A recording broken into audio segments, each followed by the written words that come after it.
Now, all the noise that Maruti Suzuki is creating about the Ignis will tell you that this car is targeted towards the millennials. Now, this is largely accepted as a group of people who are born between the mid-80s and the early 90s. And that's quite a tricky batch, and the needs even trickier. So we are here to find out how much of it the Ignis can fulfill. The Ignis looks funky and certainly scores high on the desirability quotient. Unlike the current trend, Suzuki doesn't subscribe to a hard-coded design theme, and that works in this car's favor. Interestingly then, it tries to achieve a balance between hatchback dimensions, a crossover stance, and retro styling cues. The hatchback dimensions give it almost the same footprint as the Swift, and a size that is comparable to the Grand i10. The crossover or the compact SUV stance comes courtesy of a high ground clearance, small overhangs, and the flared wheel arches. Choose the top-end trim and you also get the additional cladding for better rough road protection. Going with the current trend is the retro theme, which gives it a boxy design and a funky C-pillar that draws inspiration from Suzukis that were conceived at a time when the word millennials wasn't even coined. I think the front end of the Ignis is going to create a lot of buzz, especially that big seamless piece of mesh that you get on the front end that runs across the width of the car. Looks quite great with its floating headlamp design. And even on the lower variants, which do not get the LED DRLs or the LED headlamps, it still manages to look quite handsome and will stand out from its peers. You heard that right. LED headlamps, which is a segment first. Millennials are eager to prove that they are no less than their global counterparts, and the Ignis resonates with that philosophy to an extent. That's also the reason why I believe that the top trims will be its best sellers. Step in and you will be happy to see a completely new approach from Maruti Suzuki. The cabin looks fresh and youthful, while the quality of plastics is on par with other Nexa cars. There is a sense of occasion in here with the bright colors for the trim and the lighting. The quirky body color door handles, so does the 4 carbon fiber trim and an infotainment unit which sticks out from the dash. Its operating system is familiar and now compatible with both Apple CarPlay and Android Auto. While the top trim gets a tablet-like touchscreen, the lower trims get a conventional system, but the funky arrangement makes it look quite hip. However, this design also offsets the conventional placement of the AC vents and directs the airflow straight to the steering wheel, freezing your fingers. There are plenty of storage spaces in the doors, the tunnel console, and the dash. All these spaces and the switches are easy to reach. Seat height adjustment. It's only available in the top spec trim, which means that both the automatics, the petrol and the diesel, which are only available in the mid-spec trims, do not get it. Which also means that if you have a short frame and are looking for an automatic transmission vehicle, the Ignis may not give you the right driving position. The seats are quite accommodating though, and for my average Indian height, they offer a commanding view of the road despite their fixed height in the lower variants. Ingress and egress can be a bit of a challenge for tall people, but the rear seat space is quite comfortable. The legroom is an improvement over models like the Ritz or the Swift, and the tall boy design gives it good headroom too. Now, the rear seats of the Euro spec Ignis also are adjustable for rake and recline. Indian version, however, doesn't get it, but it would have been an awesome addition, would have made it a nice tourer. Another trend that we see with the millennial generation is the increasing migration of millennials from the rural areas into the urban cities, and that has sort of given rise to more nuclear families. And that probably explains why this car is more of a 4-seater. At the back you get enough space only for 2 adults or maybe 3 kids at the most. Responsibly enough, you also get these safe ISOFIX points on the rear bench for mounting child seats. The boot is fairly large for a weekend's worth of luggage, but the tall bumper makes for a high loading lip. Overall, the Ignis is a smart-looking car with enough features and cargo space to keep a nuclear family happy. Let's talk about the performance now. The Ignis borrows Suzuki's 5th generation platform that also underpins the Baleno, but improves it further. The result is that it tips the scales at a little over 800 kilos, which is quite light for a car of this footprint.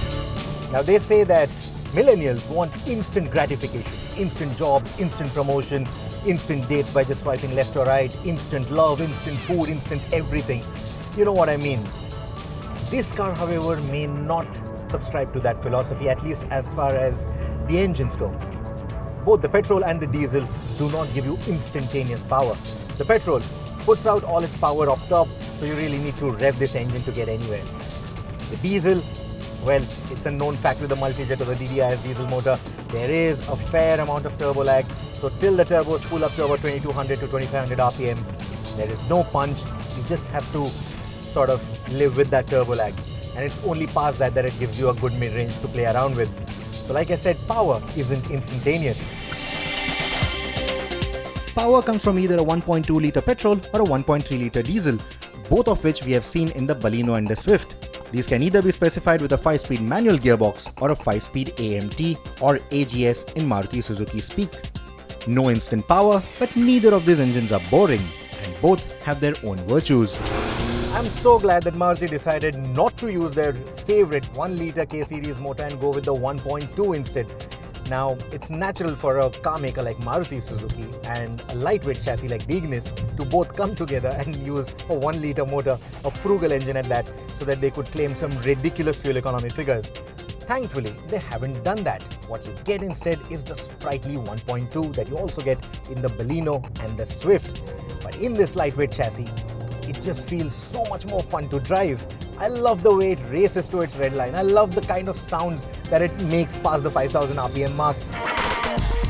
It is quite a refined motor and reaches triple-digit speeds without much effort. But it feels quick revving only when you go pedal to the metal. In-gear acceleration feels a bit pale in comparison, necessitating a downshift for overtakes. This nature is also highlighted further with the automated transmission, but the latter seems to have a quicker response than its peers and is easily one of the best AMTs in this price point. Furthermore, it also manages to safeguard the peppy nature of this engine. Unlike the CVT, want to nurture the petrol head in you? This might be a good starting point. The diesel variant doesn't share the cheerful vibe of its petrol counterpart, but is the ideal mile muncher. There is a meaty mid-range torque to help you pull quick overtakes or cruise on the highway with impressive fuel economy. It is also the go-to choice if you are planning to load the car often and head out for long road trips. It isn't the most refined engine in the business, but its age and market penetration ensures easy and low-cost service. Both the gearboxes work quite well with this motor. The AMT, however, was a little erratic on our test car. But that said, the Ignis has significantly reduced the annoying shift pause that is inherent to automated transmissions. Another good thing about the millennials, because of all the technology that surrounds them, they are very well aware, very well exposed to all the developments in technology all around the world. That has sort of driven them to keenly look into the safety aspect of the vehicle that they are buying. Thankfully, even the car makers are now supporting the whole viewpoint, also taking a keen interest in providing as much safety as possible in their vehicles.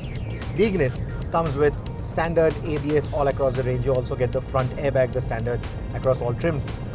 Now, at the Euro NCAP tests that were conducted recently, the Ignis, the Euro spec model, got 2 ratings, a 4-star and a 3-star rating. The 4-star came courtesy of an automated braking system that is fitted onto the Ignis. The 3-star rating came for the car without the automated braking, but for the vehicle that also had side airbags. Now, in the frontal collision tests, the results were not very satisfactory. The side impact collision test, the result was better than expected, let's put it that way. Now, though this particular car that is sold to us in India gets a similar structural rigidity or similar side impact protection, it doesn't get the side airbags, which were the key factor for the 3-star rating.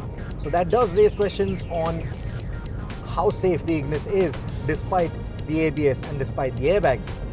But it is still a step in the right direction where the car maker is offering these basic safety elements as a standard fitment, and it's also setting a precedent for the other car makers to follow.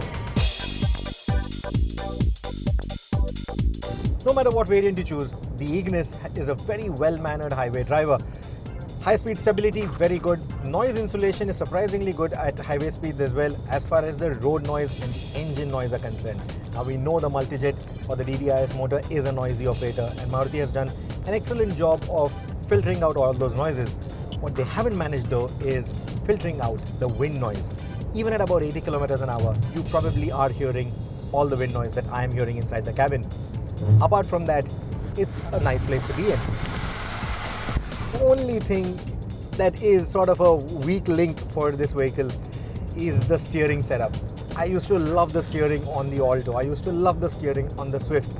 This one, the electronic power steering, just doesn't feel as well connected. It lacks feedback. It just doesn't communicate as well with you. There's this dead at center feel, and even at speed, the steering doesn't really weigh up much, and that sort of kills the fun a bit. The suspension of the Ignis is set slightly to the firmer side. It doesn't have that squishy nature of the Baleno at turn-in, It doesn't even have that bouncy feedback that you get from some of the other Maruti Suzuki cars. It feels quite taut at that. Undulations, it takes them very well. It's quite silent as well as compared to most other Maruti Suzukis. It's only on deeper potholes or some really sharp bumps or at speed that you can hear the suspension doing its work. But otherwise, the suspension remains quite silent for a car of this category, and it's quite an achievement. With the wheels pushed to the far corners of the car, the Ignis has impressive dynamics overall. The tires and the brakes are predictable, but upgrade to stickier rubber and you will have a serious corner cover too. Take it off the road and it will impress there too. It's light, agile and has a petrol motor that is eager but without any overwhelming power. And that can plaster a wide smile on your face. I don't know when was the last time I had so much fun in a sub 10 lakh rupee car. This little thing is amazing. It's just amazing. Maruti Suzuki has built quite a few fun to drive cars in its illustrious past. You have the 800, you have the Alto, the Zen, the Swift Diesel. At different points of time, they have managed to make a place in the hearts of driving enthusiasts. The Ignis is the current one. It's the new one that joins the league and takes forward that legacy.